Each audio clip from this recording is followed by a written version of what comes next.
Hi, Mystery Recapped here. Today, I am going to explain a South Korean mystery thriller film called The Silenced.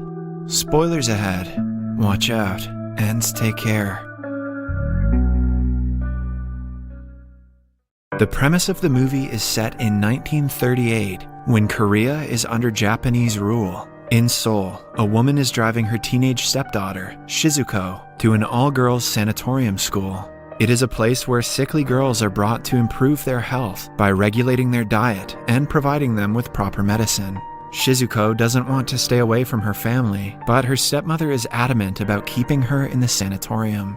She plans to go on a trip to Tokyo to join her husband after dropping her off. The girls of the school excitedly look outside the window, intrigued by the new member about to be added to their school. The principal welcomes Shizuko and promises to make her healthy in no time. Then, the counselor of the school goes through her luggage and throws away everything but her clothes. Shizuko wants to keep a notebook with her, but the counselor slaps her in the face for disobedience. Kazue is one of the members of the sanatorium. She is kind and gentle, unlike most of the girls. She welcomes Shizuko and tells her that the counselor was harsh on her just because it is her first day. With time, she is sure to fit in with everyone else. Shizuko is taken to the embroidery class to be introduced to the rest of the members of the school. When they find out that her name is Shizuko, they look at each other in confusion. A girl named Kihira helps her catch up with the class and makes friends with her in the process. Before going to bed, the girls are given a strange medicine that is supposed to improve their health. Shizuko doesn't think much of it and eats it like the rest. At midnight, the unsaid leader of the girls, Yuka, wakes Shizuko and brings her to another room. She bullies her and hits her with pebbles. Suddenly, Shizuko coughs blood and falls to the floor. Kazue arrives and orders the girls to get out. She and Yuka used to be friends, but they have turned into rivals recently.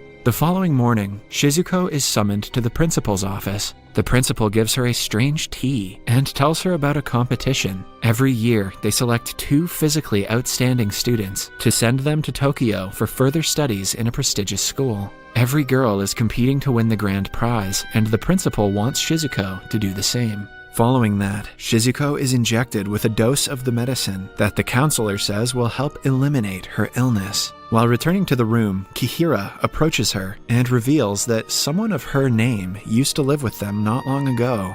It turns out that Yuka, Kazue, and the older Shizuko were best friends, but one day, Shizuko disappeared mysteriously without informing anyone.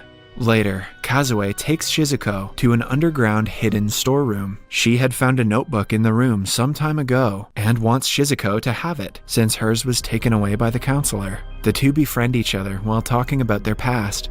In school, the level of physical fitness is measured by how long the girls can jump. In their next physical test, Yuka and Kazue score the highest. Shizuko, however, cannot even make the jump.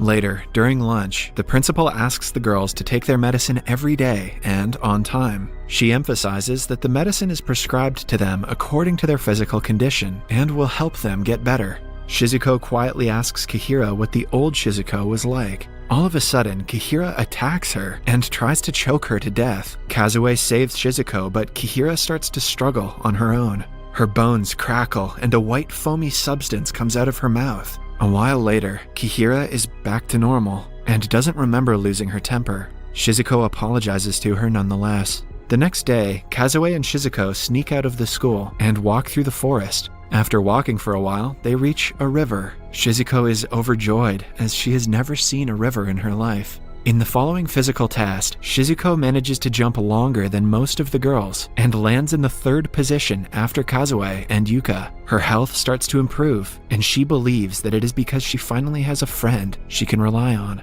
Seeing Shizuko and Kazue spending time together, Yuka gets jealous. She puts a dead bird in Shizuko's closet and tells her that she will always be pathetic. However, now that Shizuko is healthy, she doesn't back down. She puts the dead bird on Yuka's plate during breakfast to retaliate. One day, Shizuko discovers a notebook under Kazue's mattress and decides to check it. Inside, she finds a torn picture of Kazue. Then, she notices a necklace on the floor, but before she can pick it up, a hand emerges from under the bed and takes it away. On checking, Shizuko finds no one under the bed. Seconds later, a gruesome-looking girl appears on the other side of the room. Shizuko runs outside in fear and bumps into the counselor. When she checks under the bed again, she is surprised to see no one. Then, a girl named Iguchi mysteriously disappears. The principal announces that her mother came in last night and took her home. Shizuko doubts the story because the girl under the bed looked exactly like Iguchi. She tries telling Kazue about the matter but is dismissed. Following that, Kihira asks her if she really saw Iguchi. When Shizuko confirms, she asks her to look under the stairs. To her horror, another girl in the same condition as Iguchi lies inside. When Shizuko retreats in fear, she bumps into Kihira, who is now choking herself. When asked what is wrong, she drops to the floor and struggles to get up. Her bones crackle and her body folds in half. Shizuko runs to call the counselor, but when they return, both Kihira and the other girl are absent. Shizuko is sent to the principal's office, who declares that she is hallucinating and needs a greater dosage of medicine. She also says that Kihira has transferred to another school as of that morning. Shizuko is now sure that something about the school is off. Later, she and Kazue are together on the playground, talking about different things. Shizuko knows that Kazue has been nice to her because she reminds her of the previous Shizuko who lived with them. She doesn't mind being a substitute, but she doesn't like the fact that Kazue doesn't care about her if it weren't for the older Shizuko. Kazue keeps quiet, confirming that she in fact takes care of Shizuko only because of her old friend. Angered, Shizuko jumps like they do on a physical exam and crosses the entire runway. Both of them are just as shocked as the other. They go to the bathroom, where Shizuko says that she feels weird and asks for her help. This reminds Kazue of a past event that still haunts her. She runs away and goes to the basement. In the middle of the room is a big box that also reminds her of something from the past related to the older Shizuko. Following the encounter, Shizuko goes to the principal's office and asks to be off the meds now that she is feeling a lot better. The principal agrees and asks her to return to her room. During the next embroidery class, the principal announces that she is going to choose a potential candidate who she thinks will win the competition. Everyone believes it will be either Kazue or Yuka, but to their surprise, she chooses Shizuko.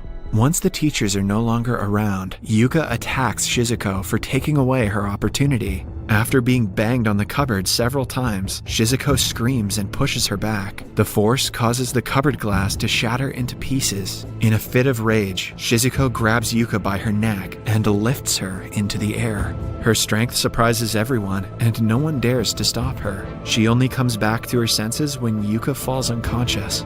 Then, Kazue asks her if she is fine. Even though the pieces of glass have dug into her palm, she claims to not feel anything. Kazue is left speechless because her old friend Shizuko also had the same experience. She starts to shake Shizuko violently, asking her to reveal her true identity. In the following scene, Kazue is lying unconscious on a bed, with Shizuko by her side. Taking the opportunity, Shizuko opens Kazue's diary and sees her name written all over it. There is also a box drawn in one of the pages that she recognizes as the box in the storeroom. When Shizuko goes to check, Kazue regains consciousness and follows her. A flashback shows us that the older Shizuko and Kazue were in the storeroom one day. Shizuko had a seizure, as Kihira did earlier. Her hands were wounded, but she couldn't feel anything, and she kept on asking Kazue for help. But Kazue pushed her aside because she was scared. When she returned with the counselor a while later, Shizuko had disappeared without a trace. They were told that she was sent back home, but the night still haunts Kazue.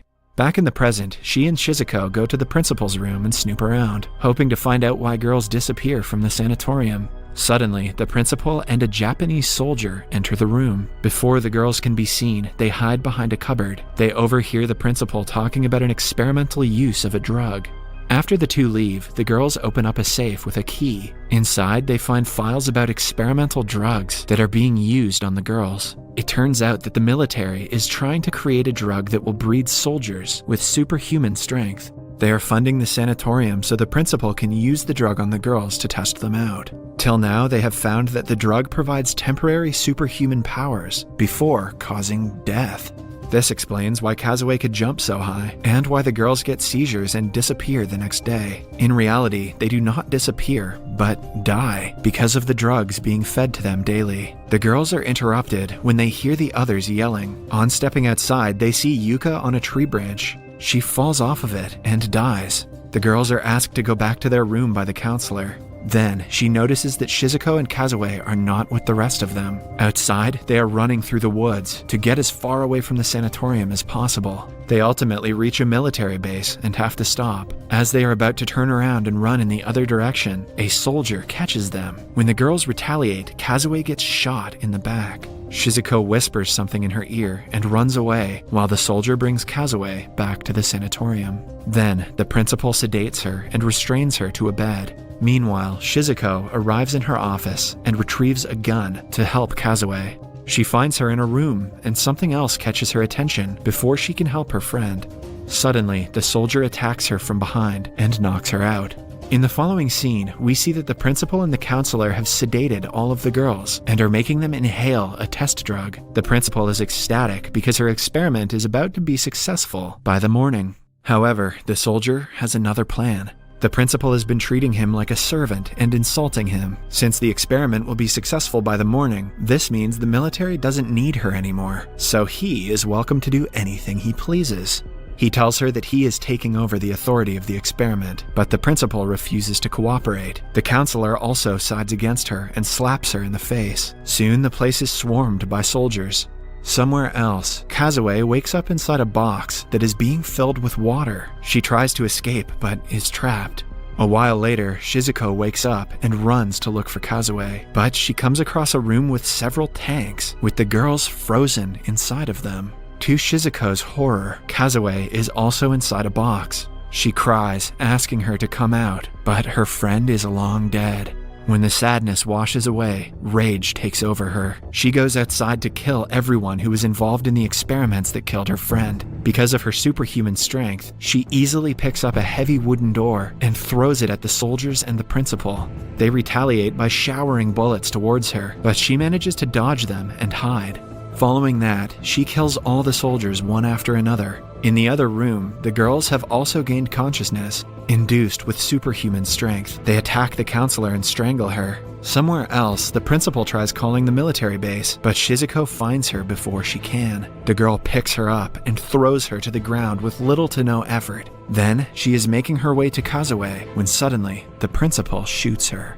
The bullet misses Shizuko and hits the box, breaking it. Kazue's lifeless body falls out of it, further enraging Shizuko. She picks up the principal and impales her on the wall. In the final scene, we see that the girls have killed each other, growing aggressive because of the drug that was given to them. They have also embroidered the counselor's body after killing her. The entire sanatorium is a mess, and dead bodies lie everywhere. The only person alive is Shizuko, who is sitting by Kazue's corpse.